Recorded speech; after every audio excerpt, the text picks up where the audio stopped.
Good morning, D3Con. Thomas, thank you for the wonderful welcome. It is such a privilege to be here today. It's extraordinary to be in a place where not only do I not get blank stares with my last name, people actually tell me how to say it better than I do. So it's a wonderful experience. But I am so excited to be here to share about the ways digital marketing and data were used throughout the 2016 presidential election campaign in the United States. Every campaign is quite different, to sort of set the stage here.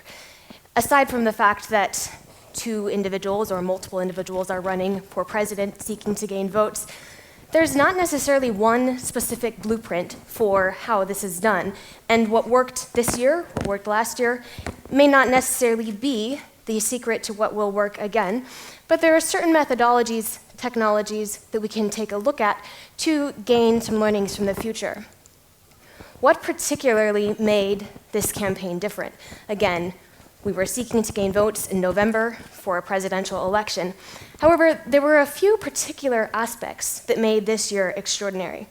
One was the fact that there was a very different electorate and some assumptions that were actually challenged about who was interested in each particular candidate, what they were interested, where they lived, particular issues they cared about. There was also a fragmented space. The Republican primary process lasted quite a long time. There were nearly 20 candidates vying for the nomination. So by the time that Mr. Trump finally became the nominee, it was a very different space. There were people that were trying to determine where they go from there after having been through such a long primary battle. There's also an instinct to mimic what the Obama campaign did in 2008 and 2012. Obviously, a brilliantly run campaign, very extraordinary use of tools that we saw there. However, again, that was not necessarily a blueprint for what may work in this election. And then finally, there's a very different media landscape. As we all know, 4 to 8 years is a dramatic length of time in the marketing industry. Cambridge Analytica is a global communications agency specializing in behavioral science, data science, and digital marketing. We worked with, in the United States, we have a database that aggregates a few thousand data points on each adult in the US, sourced from publicly available consumer information, which represents data points such as consumer information, lifestyle habits, demographics as well. On top of this, we then have first-party data from our clients, as well as large amounts of consumer research that we undertake in the field, which is then used as the basis for our big data models that our data scientists create. From here, this data can be used by our clients in a number of ways, one of which being targeted engagement through digital marketing, which we're here to talk about particularly today. We worked with the Trump for President campaign in a few key ways. One was data science, one was polling and research, and then one was digital marketing. A presidential campaign, in many ways, is the ultimate startup. When you consider the fact that this is a multi-billion-dollar endeavor that has to go from 0 to 1,000 in a matter of months, and the amount of infrastructure, resources, capital that is used during this time is on par, even beyond some of the most buzzy tech startups in the space. This represents the need for the increased efficiency in everything that is done. Every dollar needs to count, every day needs to count. Compounding this is the fact that you're not just looking for a portion of the market share. Anything less than 50% plus 1 is a loss. Anything less than that is not going to be a victory. There's no second place in a political campaign. The stages here are followed that in the beginning we start with donors and fundraising. Obviously the campaign needs to invest in resources. The campaign ultimately needs funding to be spent on advertising. The next portion then is persuasion. Understanding who has not yet decided who they're going to vote for, what particular issues they care about, and then how to best engage with them. And then finally, get out the vote. Talking to people that we know are our supporters, elections are won and lost by who actually shows up. So ensuring that those individuals have the tools needed to be able to come out and vote on election day. We started working with the Trump campaign in about June of 2016, when it became obvious that a sophisticated data apparatus would be needed to be able to combat the years of infrastructure and experience the Clinton campaign had been building up. The research looked like going into the field, collecting thousands of survey responses from individuals in targeted battleground states. There were about 17 states which we knew would be key to deciding the election. And because this was such an extraordinary year, such a simple partisanship model, Democrat or Republican, would not necessarily cut it, because we needed to understand a deeper glimpse into who these particular individuals were. So the research process was, throughout a period of about 7 days, we'd be out in the field collecting these responses.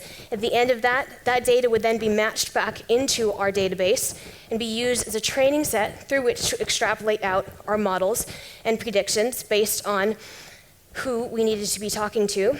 And then finally, this was also segmented into various issues they cared about, while simultaneously, while the data was being worked with and extrapolated and throughout the models, the research was back in the field so that our data was always fresh and current and continually reflected the changing electorate.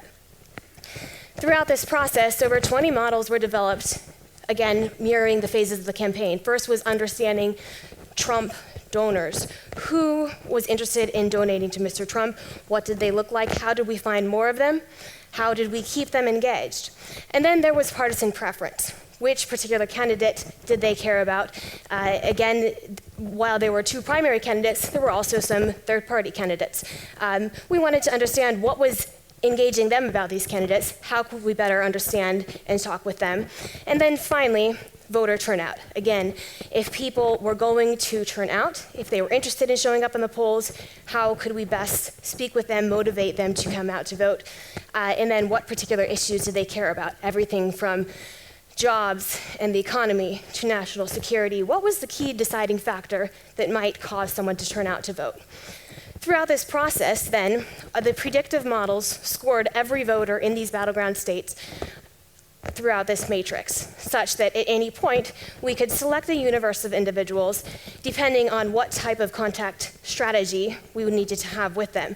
In the middle of this matrix here, you see the persuasion universe. These people, not only did they not know they were going to show up and vote, they didn't know who they necessarily cared about. So these are individuals that we knew needed to be messaged to be persuaded to come over to Mr. Trump's side. And then on the right side, you see individuals that supported Mr. Trump, but they may or may not actually show up and vote. And again, since elections are won by who actually comes out on election day, that was a core universe to be able to understand better.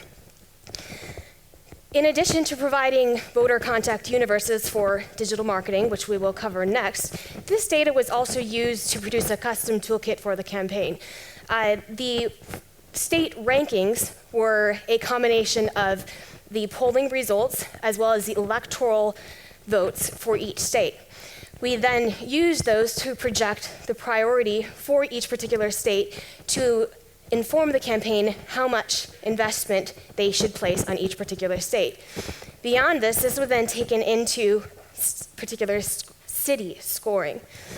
This was used in a combination of the state ranking along with the density of the persuasion universes in these particular cities, which was then used to inform Mr. Trump's travel schedule. Obviously, face-to-face time with a candidate is arguably the most effective communication method, but the candidate's time was a tremendous commodity. And so by ensuring that every campaign stop was driven by data and reflecting what was currently being seen in the field, he was able to use his travel time most effectively. Additionally, the particular issues that we knew people cared about in these cities were also then used to inform how he could interact with those voters while he was in those local areas.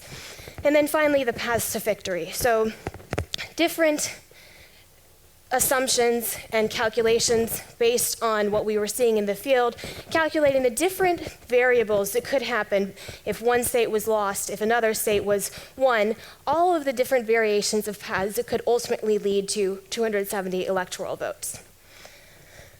For the engagement portion, so all of this data, this research is fantastic, but how does that actually become translated into communicating with voters and potentially changing their mind?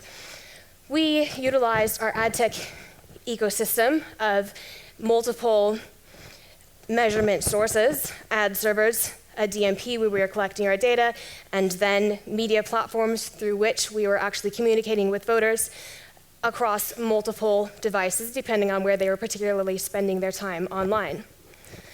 The digital marketing followed a few key phases. Again, first, because the need of the campaign at the very beginning was infrastructure, getting more contacts to speak with, raising funds, ensuring that our supporters were engaged.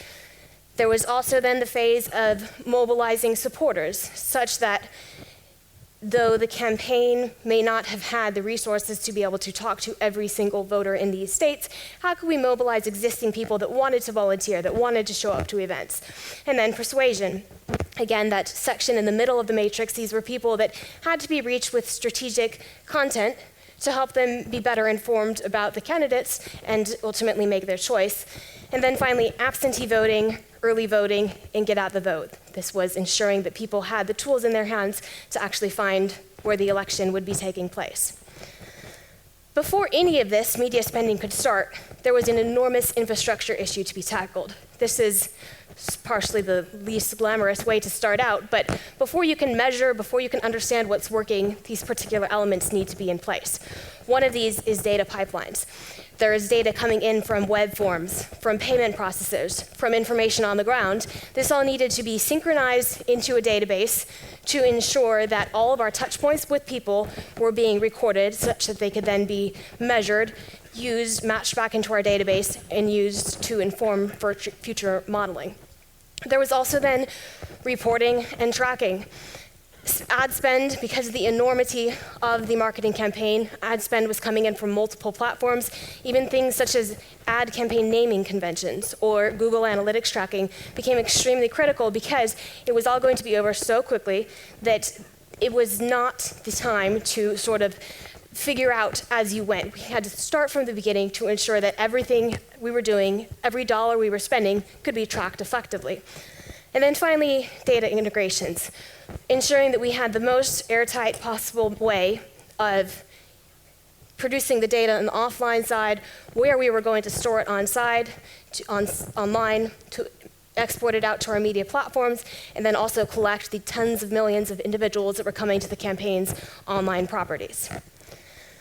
The persuasion digital marketing process to translate the individuals produced by the data science team into a digital marketing campaign was undertaken in sort of this cyclical process. Every week, while the research would be out in the field collecting more information that would then be matched back into our database, produced into the models, and then every week the data science team would give us a briefing about these individuals. This would be a list of names and numbers, but it would also be particular information about them, their attributes, their geography, what issues they cared about. This was then used to inform the content creation team on what ads they should be producing, overlaid with who we would be talking to. And then this was also used to inform our particular media buys. A state brief would look something like this. This is an example of the state of Georgia. In the heat map, you can see the particular concentration of the persuasion universes. This was used to inform particular buys. Perhaps in one area, we would want to do some local site buys, or we would want to particularly focus on a type of media that we knew was consumed there.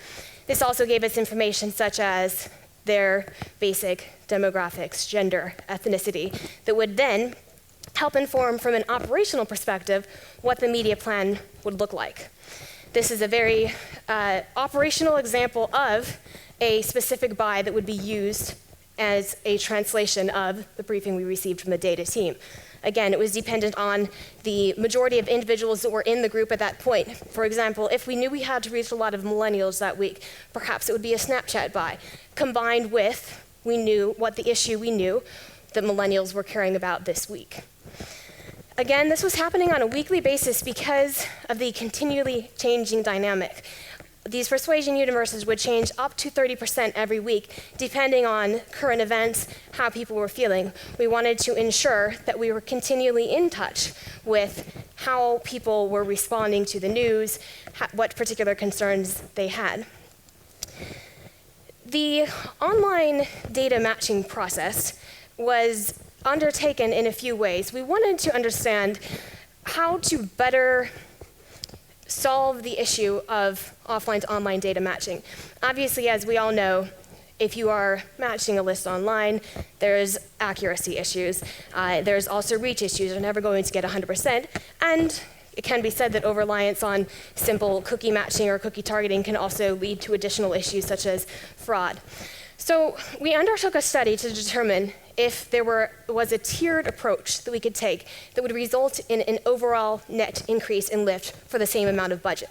We designed 3 mutually exclusive universes. One was a one-to-one data match through matching offline PII with online cookies, desktop IDs, social IDs, etc. The next group out from that was hyperlocal geo-scoring. Perhaps if we weren't able to match your PII to an online device, we still would be able to find this individual by targeting the area in which they lived. This could be lat long or perhaps a postal code. And though we knew that there was a likelihood of reaching some people that were outside of the target, by still opening that, widening that space a little bit, we could ensure that we were protecting ourselves from just missing the over-targeting of the one-to-one matching.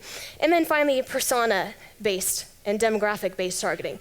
And this would be putting together groups of people based on the largest characteristics. And again, these were all mutually exclusive so that we knew we could manage the frequency of each one, put specific weights on each one. And the net result of this was that for the same amount of budget, by managing the frequency against these, we were able to result in a higher lift than had we just focused on a one-to-one targeting methodology. This was used throughout all of the campaigns so that we could ensure we were making the best use of the short amount of time, short amount of resources to truly be talking to our target audience. What did the persuasion advertising look like? Again, this is the type of advertising that is meant to be able to change someone's mind, address particular issues and concerns they have. One thing we sought to do was change the dynamic of standard political advertising, which is often extremely boring or negative, something that people can easily look by, particularly in a year where they're hearing so much about it already. One ad type we undertook was native advertising in collaboration with a few particular publishers, in this instance, Politico.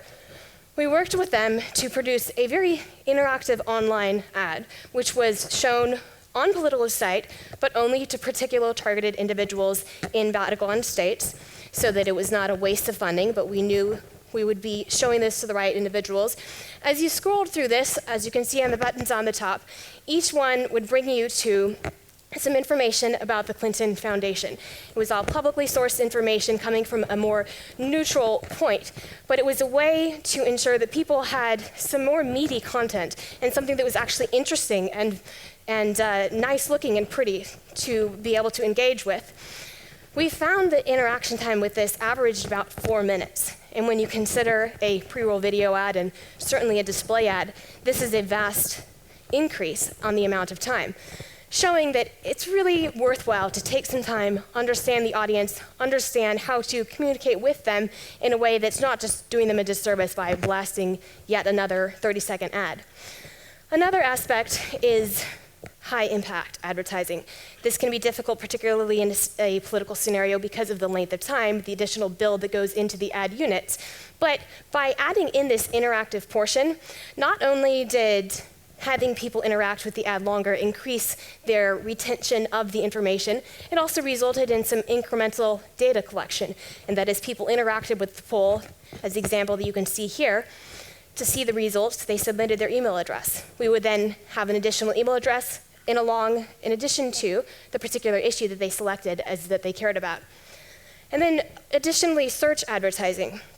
While something like persuasion we typically see as wanting to be pushing out to people and not necessarily as intent-based, because One, we were running advertising that we knew would be contributing to higher search traffic, but also during particular times, such as a presidential debate, we knew that people would be at their computers or at their phones seeking more information about particular issues that they saw coming up.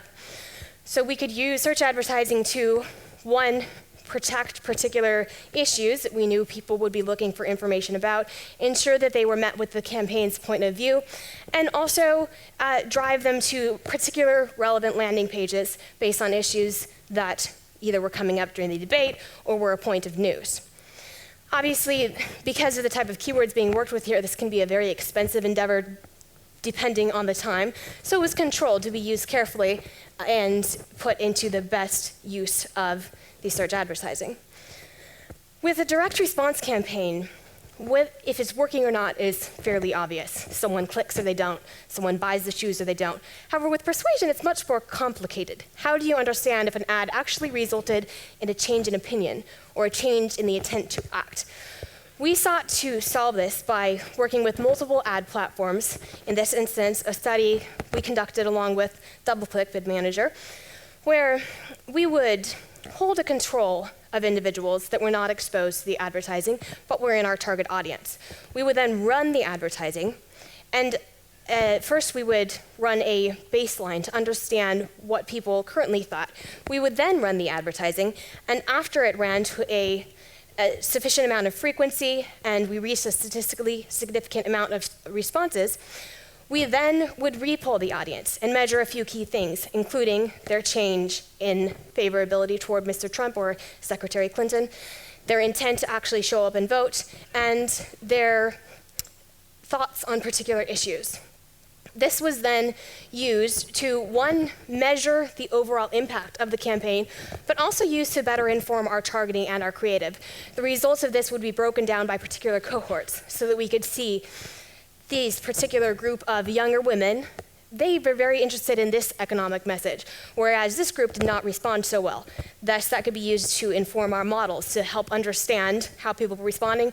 Also was given to the creative team to help them understand how to better produce content. In addition to actually measuring lift, we would also measure very specific things such as ad formats.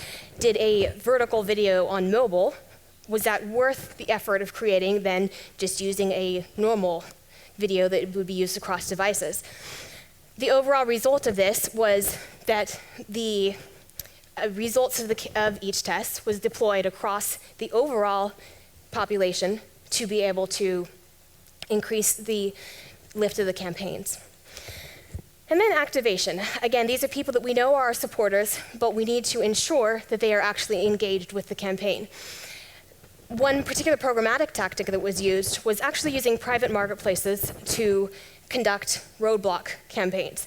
Again, something that is somewhat higher risk, but has to be done in such a fast turnaround during a campaign because we would not necessarily know what the particular issues were. We were able to minimize turnaround time significantly and also just increase the operational efficiencies overall.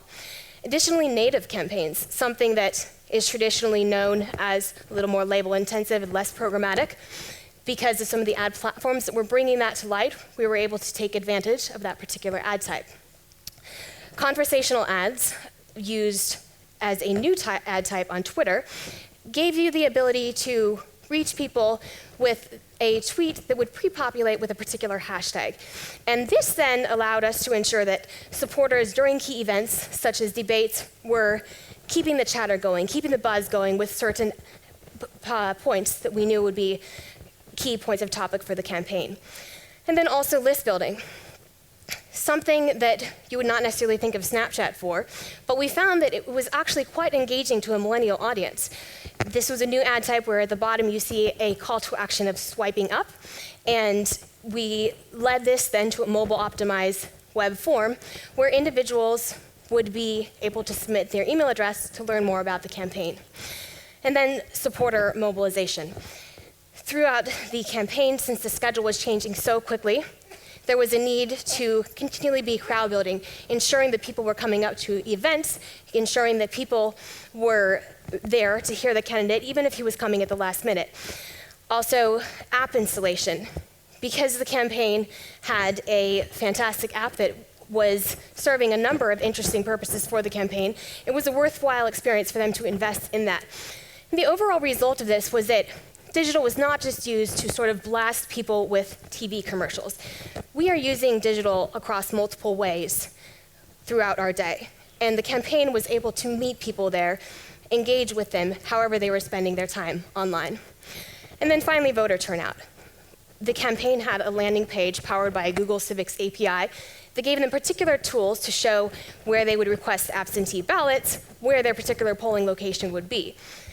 We ran a number of ads to this landing page, search, including interstitial, again, to our particular targeted supporters, as we discussed at the beginning in that section of the matrix, that we know were supporters, but we wanted to make sure that they actually voted.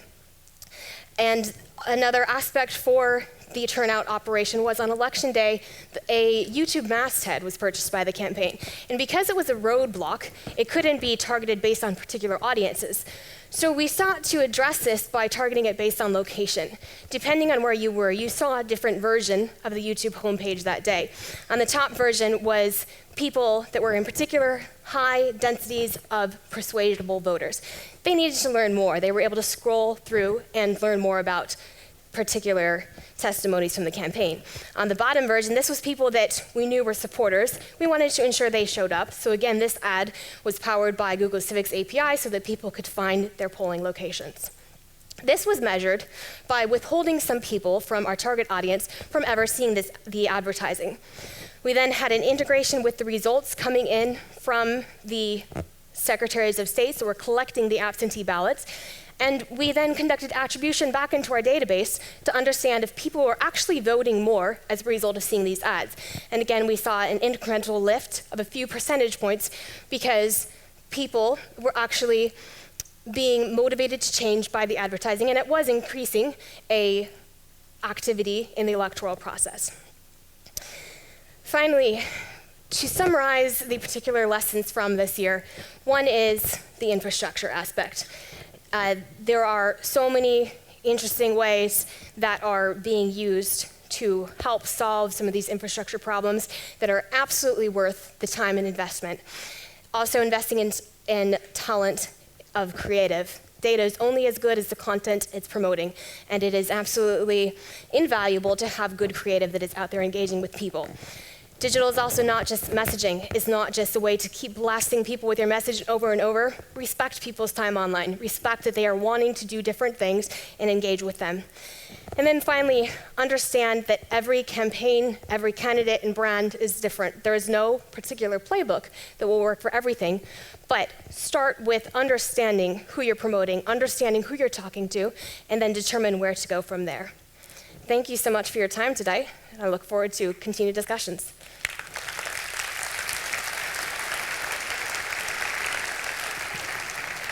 Thank you, Molly. That was very interesting. Thank you. Would you want to admit who you voted for personally? That's not what I'm here to talk about today, but... I'm sure it's my plan to cut off the politics thing was just that one question. Oh, interesting. You wouldn't. You What's wouldn't want to admit what you voted for. You know, it was also very complicated since I was not living in my home state at the time, so I clearly needed some of these tools. That's a great excuse. So we probably have a lot of questions from the audience. Who wants to start? Can we get a mic down here, please? Hier unten. Hier unten, Mikro bitte. Achso, okay, kommt schon. Thank you. You already stated that the electoral campaign is quite different from all other advertising we know. So can you comment a little bit more on how your tools do work for brand advertisers, conventional advertisers, and what is the difference in that? Mm-hmm. Absolutely. Particularly, it's not necessarily that campaigns are different than the rest of advertising. Every particular type of advertising has its intricacies. So in this instance, it's still all about understanding humans and understanding human behavior. So whether it's trying to understand what concerns someone may have about a candidate, or trying to understand what may be causing someone to purchase one brand over another, still relates to human behavior. Thank you. And one more personal question, excuses for that up front. Yes. What is your motivation, your personal motivation to work for Trump? Yeah, absolutely. So, this was a extraordinary election year in that a lot of people were being misunderstood and potentially overlooked. And so, from one hand, on a very professional side, this was a very unique marketing challenge. There was very little time and an extraordinary issue. But at the same time, there was also a significant need to be able to get a message out that needed to be done. And because we had the tools to do that, it became a very interesting undertaking for us. Thank you. More questions? Yep, over there. Hello. How was the budget divided between desktop and mobile, just by percentage? Yeah, that's a great question. I would say actually close to 50-50. In most instances, it was not broken up because we would let either the platform optimize toward what ad was doing best. If it was a performance ad or if it was a persuasion ad, we would, again, wanting to be reaching someone wherever they were spending their time. So it did happen that because the campaign's web pages were very mobile friendly, you could execute transactions on them. But at the same time, there was obviously a large amount of desktop usage still going on, so we would always ensure that that was part of the budget. Thank you. Yes. How big was the team over here? And how was the structure of the process with the creative people organized? Yeah, so the entire Trump campaign was quite small compared to the Hillary campaign. The Cambridge Analytica team was about 12 people that we had inside the campaign, and then we had the support of our other offices. That was, though, just handling, again, the research, data science, and digital execution. The campaign also had a large staff of creatives and additional marketers that were supporting the overall operations. So the creative team in particular was a small but extremely mighty band working round the clock to keep producing these various creatives. Next question over there. Can you raise your hand again?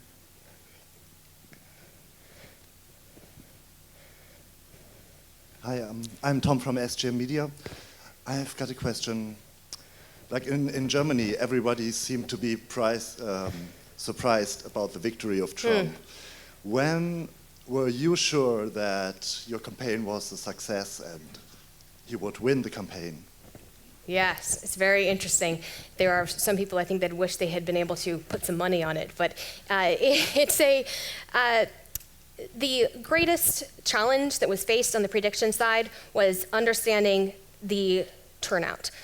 Because many turnout models are based on the past year. Again, since this is such a different year, that was actually throwing a lot of predictions off. So it was particularly in the final weeks leading up to the election, once we started to get some absentee ballot returns coming in, the models were reweighted, predictions were reweighted, and again, the path to victory that was starting to show an extremely high probability that Mr. Trump actually would be victorious. Next question over there. Oh, you, question. Hi. Yes, hi. On one of your last slides, you talked about voter mobilization, and I didn't quite get how you got the data back on to how you did the optimization. Was it like you got data from the state of the early voters and then could optimize the campaign? Yes, exactly. So when anyone in the United States votes early, that ballot is then collected by either their county or their state government. We then worked with a company that had, and that's an enormous task to collect all that data. So we worked with a company that was then aggregating all of that data. We had an integration with the campaign's database such that we would be able to flag someone that had returned their ballot. We were then conducting attribution, particularly through Facebook, because since that's a person-based ID, we could then see if someone saw an ad, and then ultimately the individual associated with the ad ID that saw that ad turned in their ballot. That's something that I would also like to understand a little better. Yeah. Does it mean early voting like weeks in advance, or when did that happen?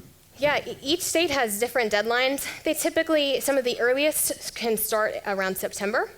the majority of people, though, are actually casting votes in October. So advertising news that's going on right then is very relevant to how the actual election will be decided. Okay, interesting. We also have something similar in Germany where you can vote via mail, or you send that in, but I'm pretty sure that's illegal to work with this data in advance. But that's just different in the US. I think it's not allowed in Germany. Yeah. But this that's true for a lot of things that you were talking about in terms of privacy laws. Europe is just different. Right. It's a very different sort of data privacy culture, so which does enable some additional work. Yeah. Next question over there. Hi, I had a question. How did you measure the success of the campaign? Like, was it more like a technical measurement, like conversion-based, click-based, or more budget-based, or was it based on the number of the voters? So. Yeah, good questions. Because there were so many different business needs, so to speak, being met, each campaign was measured by the particular objective it was seeking to reach. So, for example, there was a lot of marketing that was done for e-commerce, whether that was selling the campaign's store supplies or getting donations. In that instance, the measure of success was, yes, did this bring in donations at a point of return that was then appropriate for the campaign. This also applied to email addresses. We would collect email addresses, give them to the email marketing team, and then understand after those emails have been cultivated for a while if they were actually beneficial. For the persuasion side, again, that's much more complicated because it's not direct. A site visit is not necessarily a proxy for a change in opinion. And that's where we would conduct an extensive amount of both online research as well as offline to understand if people that had seen our ads and had not seen our ads actually had differing changes in opinion as a result of those ads. Thank you. Thank you. One more question behind you. Hello, I'm Tina. Hello. I have two questions. First is, are you able to integrate something like social bot networks as a targeting channel? And the second is, Thomas mentioned it earlier, are you in any way, or do you think that you are in any way compliant to European data privacy laws? And you mentioned that it may need some additional work. Are you already working on these additions? Sure. So to answer the first question, in terms of social bots, we did not use any. We did engage in concepts such as social listening to understand what people were particularly talking about, but everything that was done through social platforms was what anyone has access to in terms of APIs and advertising capabilities. In terms of data privacy, again, in the United States, it's much more of a opt-out culture as opposed to opt-in. So all the data we work with is already publicly available, in addition to any particular data that our clients give us. In Europe and in other areas, again, we can only work with data that people have opted into either through our clients or through our own research that we conduct. So many of the techniques and modeling methodologies are similar, but again, it's just a very different type of data set that we start with and that we have at our disposal to work with. It's not really a surprise, but we never had so many questions, so that's, as I said, you're going to be controversial. One last question, so we are going to have a little bit of a coffee break still. We're half through it already, but it's not that important, so one last question over there, please. Yeah, thanks a lot for the talk. I believe before you worked with Trump, you worked with Ted Cruz. That's true? This company did, yes. Yes. Were there any reasons why you were more successful with Trump than with Cruz? It's an interesting question, yes. Primarily, there were a number of aspects, but a primary campaign is extremely different than a general election. In the primary, in some states such as Iowa, it comes down to something like 50,000 voters that will actually make the difference. And so Ted Cruz was remarkable in that he was able to have much more success than was ever thought. And because he was able to so well understand those particular pockets of voters, he was able to continue much farther than thought. However, at the end of the day, it was not enough to be able to combat the overall public time that Mr. Trump had and the kind of movement that he was able to inspire. Thank you very much, Molly, and thank you all for listening.